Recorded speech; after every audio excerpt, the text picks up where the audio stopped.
പ്രിയമുള്ളവരെ, നേപ്പാളിലെ കാഠ്മണ്ഡുവിനടുത്തുള്ള നാഗർകോട്ടിലെ റാണി ജൂല എന്ന് പറയപ്പെടുന്ന ഒരു പാലത്തിന്റെ മുകളിലാണ്. ഈ പാലം രണ്ട് വലിയ മലകളെ കൂട്ടിയോജിപ്പിക്കുന്ന, പരിസ്ഥിതിയുമായി ഇണങ്ങിച്ചേർന്നുകൊണ്ട് രണ്ട് വലിയ മലകളെ കൂട്ടിയോജിപ്പിച്ചുകൊണ്ട് കാഴ്ചക്കാർക്ക് വലിയ അനുഭൂതി നൽകുന്ന വലിയൊരു പ്രദേശമാണ്. നേപ്പാളിന്റെ മലനിരകളാണ്, നേപ്പാളിലൊക്കെ മലനിരകളാണ് നമുക്ക് എല്ലാ ഇടത്തും കാണാൻ സാധിക്കും. നല്ല പ്രകൃതി രമണീയമായിട്ട് നല്ലൊരു കാഴ്ചയാണ്.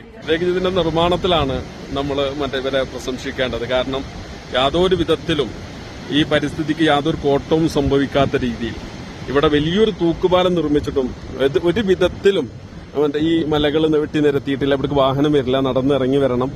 എന്ന പോലെ തന്നെ ഈ മലനിരകളിലൂടെ ഇറങ്ങി വന്ന് ഇങ്ങനെ ഈ തൂക്കുപാലത്തിലൂടെ നടക്കാം. കാഠ്മണ്ഡു ഇവിടുന്ന് കാണാം. ഈ കാണുന്നത് ഈ ഭാഗം കാഠ്മണ്ഡുവിന്റെ ഭാഗമാണ്. ഇവിടുന്ന് നേരെ നോക്കി കാണുന്നത് കാഠ്മണ്ഡു ആണ്. ഇവരുടെ കൃഷി സ്ഥലങ്ങളും കൃഷിയിടങ്ങളൊക്കെ ഇവിടെ ഉണ്ട്. ഇഷ്ടം പോലെ ഇവർ കൃഷി ചെയ്യുന്നുണ്ട്.